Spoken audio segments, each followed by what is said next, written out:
rogando a Jesus, rogando a Deus, nosso Pai, a Jesus, nosso Mestre querido, e aos bondosos amigos espirituais que nos protegem, que nos guiam na senda do bem, que essa paz e esse amor que já sentimos possa, através dos nossos pensamentos e das nossas melhores emoções, ir ao encontro, irradiar ao encontro daqueles que são motivos das nossas preocupações e que muitas vezes, Senhor, se encontram distantes desses conhecimentos que possuímos e que podem nos libertar com mais facilidade.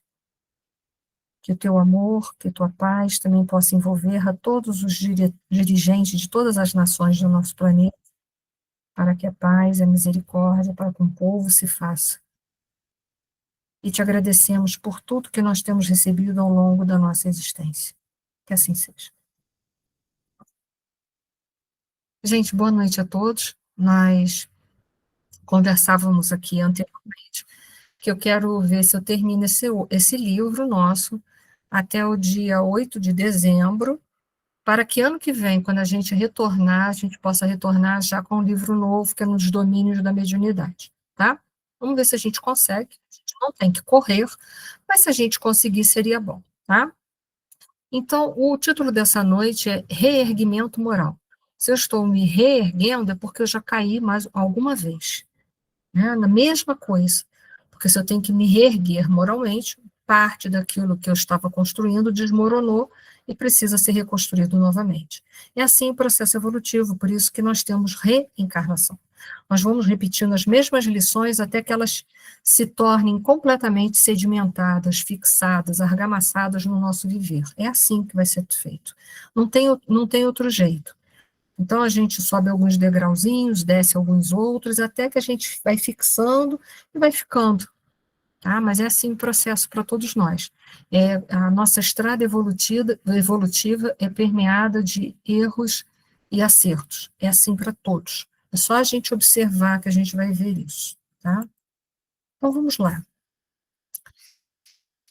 Nós estamos dentro do caso da Zulmira, que se entregou, completamente se entregou. A gente vai ver que a narrativa aí, olha, está falando, a pobre senhora mostrava-se mais pálida, mais abatida. O médico cercara de drogas valiosas, entretanto, a infortunada criatura demorava-se em profunda exaustão. Amaro e Evelina desvelava-se, preocupados, todavia a torturada mãezinha deixava-se morrer. Isso é um suicídio inconsciente. A gente compreende que há situações na nossa vida que a gente promove, né, que a gente planta determinados comportamentos e atitudes, que depois nos deixam com muita culpa interior. Mas é necessário a gente vencer. A gente falou um pouquinho de culpa na aula passada e vai falar nessa também. Então, é importante a gente levantar, sacudir a poeira e dar a volta por cima. O que a gente já fez de errado, já fez. O passado já era. Mas o passado também, eu não tenho como voltar, modificá-lo, mas no presente eu tenho como corrigir as consequências daquela atitude passada. Então é isso que a gente precisa fixar. Todos nós aqui cometemos erros, ou pelo menos a grande maioria de nós. Então a gente precisa não se entregar dentro desse processo, e é o que a Zulmira está fazendo. Ela está sentindo culpa e, ao mesmo tempo, a Zulmira está sentindo vergonha. A culpa, a gente vai ver que ela vai surgir quando a gente detecta, quando a gente acredita que fez algo de errado e que prejudicou, nosso comportamento prejudicou. A culpa é o primeiro passo para ter uma consciência, sem dúvida nenhuma, que tem gente que comete erros um atrás do outro, não sente nada, não sente culpa, não sente nada, está aí, está vivendo. Mas o problema é que quando a gente toma consciência, a gente já repetiu aqui várias vezes que a gente não deve cair num processo de culpa, porque na culpa a gente fica paralisado, a gente se trancafia numa cela, e aí a gente vai ficar só se punindo, mas não vai fazer a correção daquilo que precisa. Por isso que eu disse, é para a gente poder anular ou trabalhar com as consequências que estão chegando, oriundas do nosso comportamento equivocado, é preciso a gente trabalhar. Então não adianta se entregar uma culpa, uma autopunição e ficar naquela autopunição eternamente. isso não resolve, isso não vai sanar os problemas. Ela está ligada a específicas ações que tomamos e que foi ao encontro daquilo que nós já temos despertado dentro da nossa consciência e que sabemos que não deveríamos fazer, mas quando a gente se deteve, que a gente parou para pensar, a gente viu que cometeu o erro. Dentro da culpa, a gente vai ter vontade de reparar, ou deveria se sentir motivados a reparar o erro, pedir desculpas e mudar a atitude, corrigir as consequências daquilo que a gente promoveu. Mas, se a gente ficar envolvido, internalizado na culpa, vai ser difícil reparar. A gente vai estar achando que está reparando, mas, na verdade, a gente está se autopunindo, mas não está reparando. É claro que ela está relacionada com valores morais e éticos que já está internalizado dentro de nós. Por isso que eu disse para vocês, tem gente que comete erros um atrás do outro e não sente nada, não tem remorso, não tem culpa, não tem nada. Por quê? Porque a consciência está fechada, ela não percebe. Por isso que quanto mais a gente dilata a nossa consciência, mais a gente pode cair no sentimento de culpa. Mas ao invés de cairmos na culpa, a gente deve cair na conscientização, no arrepender-se e seguir para frente, né? Seguir para frente é uma redundância, né? A vergonha surge quando sentimos que falhamos, que não correspondemos às expectativas de alguém. Alguém esperava muito mais da gente, ou alguém ou a sociedade, e a gente dá àquele alguém ou à sociedade um comportamento totalmente na contramão daquilo que a gente gostaria de dar. Então a gente fica envergonhado, né? Muito envergonhado, e a gente fica se sentindo a última pessoa da fila, ou a pessoa mais horrorosa que existe no universo. Isso pode nos levar a um certo retraimento, a uma isolação, uma sensação de inadequação. Pode, mas a gente não deve se deixar arrastar. Como eu disse, a gente tem que enfrentar, tem que haver enfrentamento. Quanto menos a gente enfrenta, mais a gente enferma. Então é preciso curar essa doença, né? Ela está muito associada a uma máscara, a uma imagem social que nós vendemos. E o medo da gente ser julgado pelas outras pessoas. Por isso que a gente põe máscara, máscara de bonzinho, máscara de correto. Mas às vezes a atitude que a gente teve. Ai, Deus, o que houve aqui? Não, estou voltando, gente. Vamos ver o que houve aqui. Eu vou tentar voltar, vamos ver se consigo voltar. Consegui. Então, às vezes, a atitude que a gente teve, né, às vezes ficou tão evidente que, por mais que a gente tente colocar máscara, a gente não consegue, a gente foi pego. Né? Nosso orientador desenvolveu alguns passes de auxílio, né, o Clarence deu alguns passes na Zulmira para tentar reerguê-la. Silva experimenta enorme necessidade de ouvir, desculpa, aqui já é um passo à frente, né? Aqui já estamos no auxílio desculpa, do Silva, tá? Desculpa. Então, passamos o caso Zulmira, que ele também está tentando resolver, mas agora eles estão no Silva. Silva está na mesma situação que Zulmira. Está preso naquela culpa do passado, preso na culpa do presente, que é a culpa consciente, porque ele acha que por ele ter desejado ardentemente a morte do Júlio, que ele foi o responsável. Mal sabe ele que todos os pensamentos perversos que ele direcionou ao Júlio foram totalmente desviados por Clarencio. Né? Então, vamos lá. Silva experimenta enorme necessidade de ouvir a palavra de Antonina, contudo está hesitante, está com medo de chegar e Antonina dizer que, nossa, que ele é um monstro, né?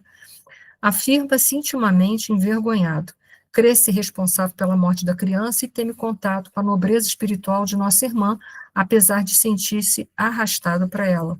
Buscaremos, porém, auxiliar-lhe a aproximação. Entrou quem tinha que entrar? Entrou, né? Ótimo.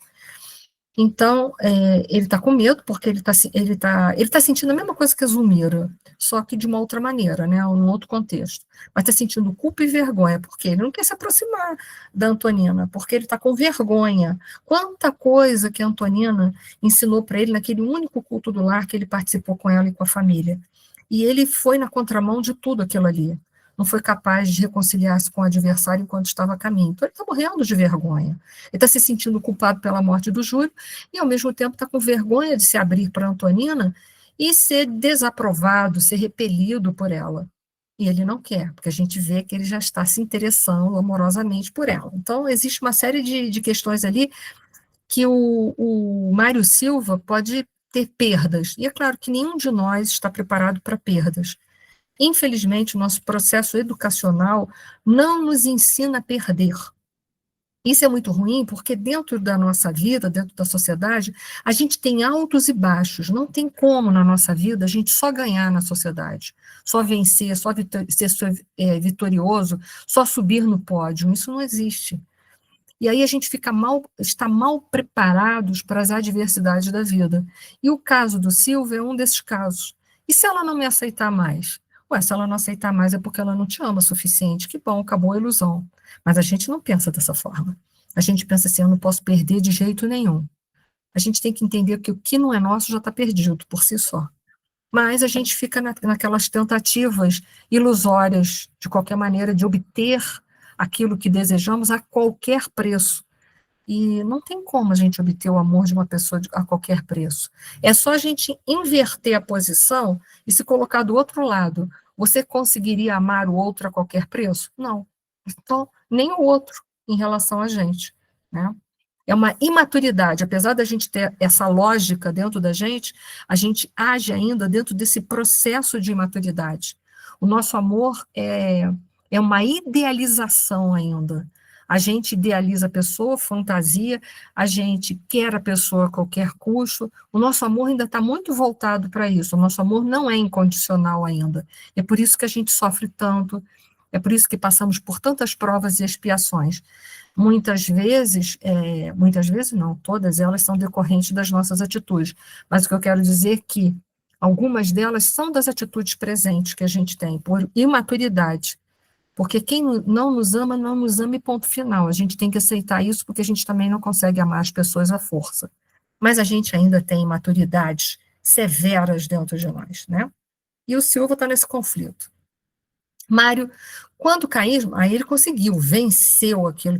E esse vencer, né, tirar essa máscara para o outro, a gente tem que bater palma para o Silva, porque isso não é fácil, não. A gente se confessar um erro muito grave que a gente cometeu, é só para nobreza, para quem já tem alguma nobreza de alma.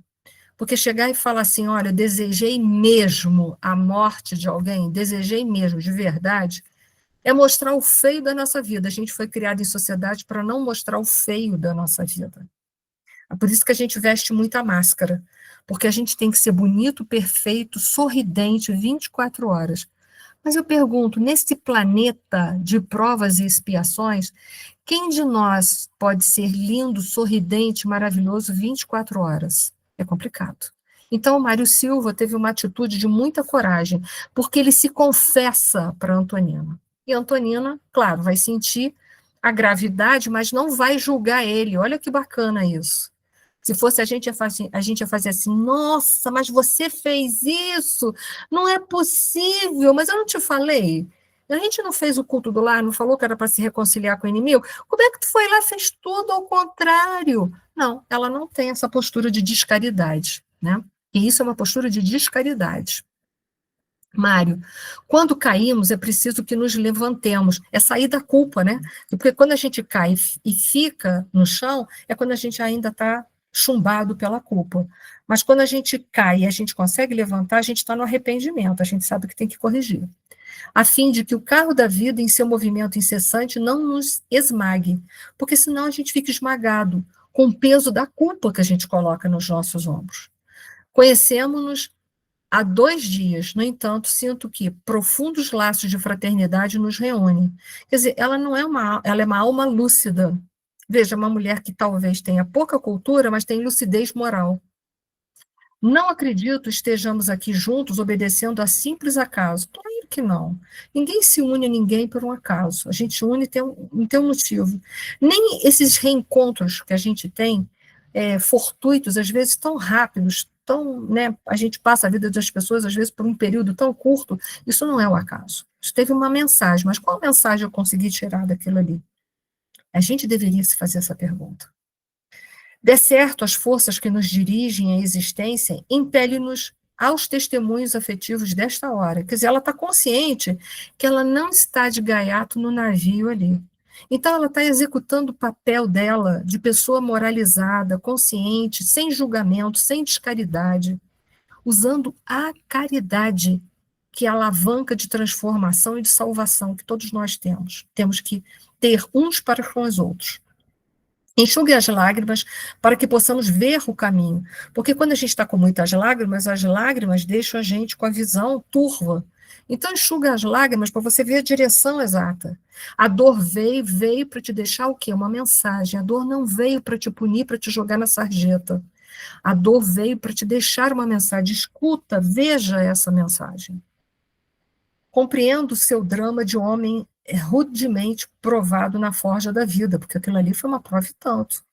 Né? Ele estava com a vida do menino Júlio na mão dele. Olha que prova, gente. Eu não queria ter essa aprovação na minha vida. Entretanto, se posso pedir-lhe alguma coisa, rogar-lhe-ia bom ânimo. Ou seja, sai dessa. Se eu tenho direito de pedir alguma coisa, eu te digo, tenta se erguer. Tenta lutar para sair dessa condição. Por quê? Se entregar essa condição, só vai perpetuar um sofrimento e não vai te trazer solução nenhuma na vida. E isso deveria ser a nossa posição diante das dores da vida. E aí eu coloquei ali para vocês uma pergunta e uma afirmativa, né? A dor na vida da gente, a chama que ilumina ou purifica? A dor é o quê? A chama que ilumina ou purifica? Né? Para mim, a dor é uma chama que me ilumina e que me purifica, se eu souber ouvir o chamado dela e ressignificar minha vida, ter resignação, aceitação e resignar. Aí a dor vem, como as bem-aventuranças de Jesus, bem-aventurados que choram, que serão consolados. Todos os que choram serão consolados, mas nem todos serão bem-aventurados, porque só serão bem-aventurados aqueles que se levantar e seguir em marcha, porque a palavra bem-aventurança ela significa em marcha. Então, eu só serei bem-aventurado se eu levantar, sacudir a poeira e dar a volta por cima. Aí sim eu serei um bem-aventurado. E aí a dor será a chama que ilumina e que purifica. Senão ela será só aquela que vai arder, queimar e fazer doer, mais nada. Então, a dor tem que ser uma chama que ilumina e purifica a nossa vida. Para ela iluminar e purificar, lembre-se, tem que ter aceitação e resignação. Por isso que Jesus dizia, bem-aventurado os que sofrem, porque serão consolados. Todos nós seremos consolados no pranto, mas nem todos, lembre-se disso, serão bem-aventurados. Então, eu botei essa questão para a gente parar para pensar. Graças a Deus, todavia, reconheço que seríamos tão somente ignorância e miséria sem o auxílio da dor. É verdade. Porque se a gente não fosse alertado pela dor, a gente ia a vida inteira fazendo coisas erradas e a gente ia chegar ao auge da ignorância e da miséria. Mas quando a dor vem, ela vem para dar um stop à ignorância e à miséria que a gente está se entregando. Porque a dor é um dos mecanismos que nós precisamos. Nós criamos a dor e nós mesmo nos utilizamos dela como instrumento para sair desse sofrimento. O sofrimento é uma espécie de fogo invisível, por isso que eu botei a dor que ilumina, né? Chama que ilumina e purifica. O sofrimento é uma espécie de fogo invisível, plasmando-nos o caráter, ou seja, ele vai moldando, ele vai modificando o meu caráter. Se eu me permitir ouvir a mensagem, se eu deixar que essa dor seja uma chama que ilumine e purifique, e não que me castigue. Não se deixe abater assim, você está moço e as suas realizações no mundo podem ser as mais elevadas. Ou seja, mesmo que ele não tivesse moço, ele poderia ainda fazer muita coisa até o fim da vida dele. Mas ele está moço, olha quanto bem que ele pode fazer, e a gente vai ver que ele vai fazer. Isso aqui é bacana no Mário Silva.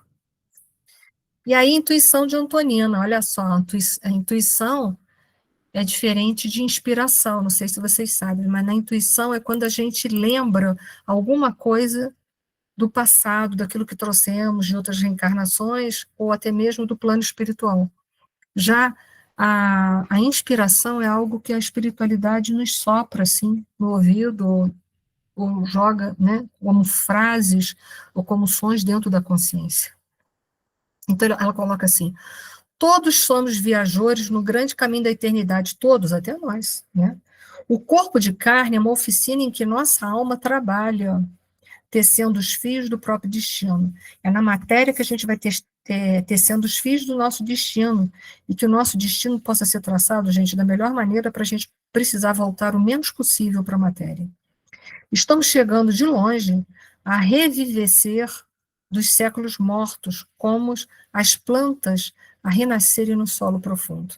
Naturalmente, você, Amaro, Zumira e Júlio estão recapitulando alguma tragédia que ficou distanciada no espaço e no tempo, mas viva nos corações. Com certeza. Olha aí, né? Ela é uma pessoa do bem. Ela consegue ouvir o coração, a alma falar.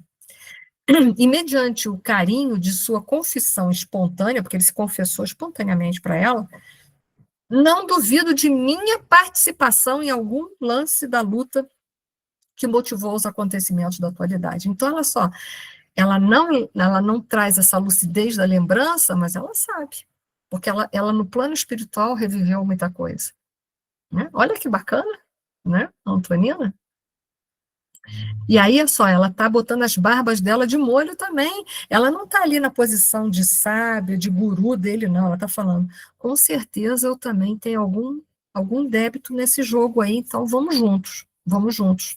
Por isso, ela não trabalha com a culpa, ela trabalha com a misericórdia, ela trabalha com o ânimo, incentivando ele na esperança, na fé, para que ele possa superar isso daí e reconciliar-se com o seu inimigo. Se ele não conseguiu tudo da primeira atacada, mas ele pode conseguir da segunda, certo? Não é assim que a gente tem que fazer?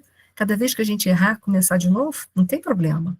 O problema não é quantas vezes a gente erra, o problema é quando a gente fica na culpa, isso é que é o problema. Porque a gente fica só se chicoteando e não adianta nada. Amor e ódio não se improvisam, resultam de nossas construções espirituais dos milênios. Foi o que eu falei para vocês, que nós temos vínculos, laços magnéticos de amor e ódio. Quando é de amor, ó, ótimo. Agora, quando é de ódio, esses laços magnéticos nos unem de novo para quê? Para a gente se perdoar, para a gente se reconciliar. Mas é uma força atrativa que vai fazendo com que a gente se encontre os inimigos e os amores. Os inimigos para a gente se reconciliar e os amores para nos darem força e a gente se complementar aqui na Terra, para suportar. Né? É a beleza das leis de Deus. Né? Vamos lá. Inspirações ainda de Antonina, envolta nas radiações de Clarencio, que está ali, né? Agora já são inspirações, não é mais intuição. Agora é o Clarencio que vai soprar umas coisas para ela. Alegou com sensatez. Agora é Clarencio que fala por ela. E quem nos diz que Júlio não possa voltar à Terra, né? Como é que ela ia saber isso, né? Quem nos pronunciará incapazes de algo fazer em benefício da criancinha que partiu? É isso aí, né? Ela sabe da reencarnação, é uma lei. Então, quem garante? Mas aí agora é Clarencio inspirando, já não é mais intuição dela, agora já é inspiração, por isso que eu dei a definição, a diferença. E aí, colocações de Antonina. Admito que concentrar demasiada atenção em culpas imaginárias é mera vaidade. Olha aí, porque qual é o pano de fundo da culpa? Eu sempre falo isso para vocês, é orgulho. Então, atenção em culpas imaginárias é mera vaidade, é encarcerar-nos na angústia vazia. Enquanto lastimamos a nossa imperfeição, perdemos a hora que seria justo utilizar em nossa própria melhoria. Então, o que adianta ficar se culpando? Vai lá e tenta fazer alguma coisa melhor. Né? Vaidade aqui, que a gente precisa entender, aqui não é orgulho superficial, mas sim uma fixação egocêntrica. Né? Você acha que você nunca vai errar na sua vida, nunca. Que você não pode falhar, que você não pode errar. Como assim, gente? A gente falhou, errou e falha e erra hoje. Essa vaidade nos prende a uma autoimagem idealizada, nos coloca numa imagem de nós mesmos que nós não temos, essa perfeição que a gente julga. Nós somos seres imperfeitos, como quanto a maioria daqueles que caminham conosco, né? E aí isso vai gerar em nós o quê? Sofrimentos, porque a gente não vai aceitar que vai errar. E aí vai surgir a culpa imaginária. Portanto, uma emoção autocentrada, que não busca reparar o mundo, mas preservar o ego. Então, a gente fica dentro daquilo ali, não podia errar, fica perpetuando a consciência egóica dentro de nós.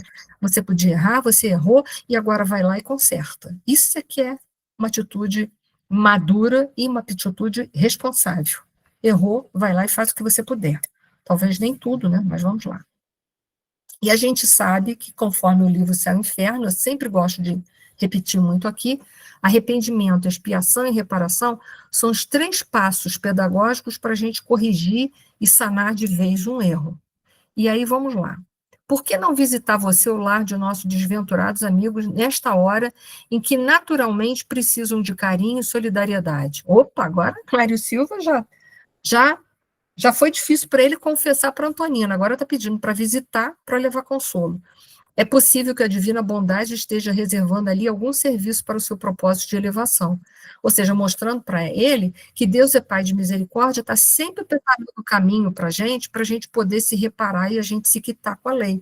Deus está sempre preparando o caminho para isso. Porque Ele quer o quê? Ele quer que a gente vença.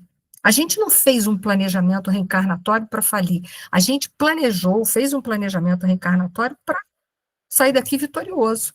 Então, volta lá, porque, olha, o teu propósito é sair daqui vitorioso. Então, faça a sua parte. E faça a sua parte sabendo, se ninguém aceitou a parte que você fez, o azar de quem não aceitou. Mas você fez a sua parte, pronto, está resolvido o problema. Aí a gente já leu isso aqui. Quem sabe, a volta de julho pode efetuar-se. Para isso, porém, será necessário reerguer o ânimo materno, porque ela imaginou como estava a Zulmira, acabada.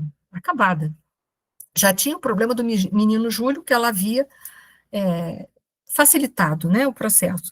E agora ela tinha perdido o filho, não é uma coisa fácil para uma mulher. Então, ela, como mulher, ela entende isso, que ela também perdeu um filho, ela entende o que é isso. Não tenho coragem, disse o Mário, chorando. Não, Mário. Em ocasiões dessas, não é a coragem que nos falta, e sim humildade, é verdade. Porque não é coragem, né? A palavra coragem é o que a gente quer dizer, né?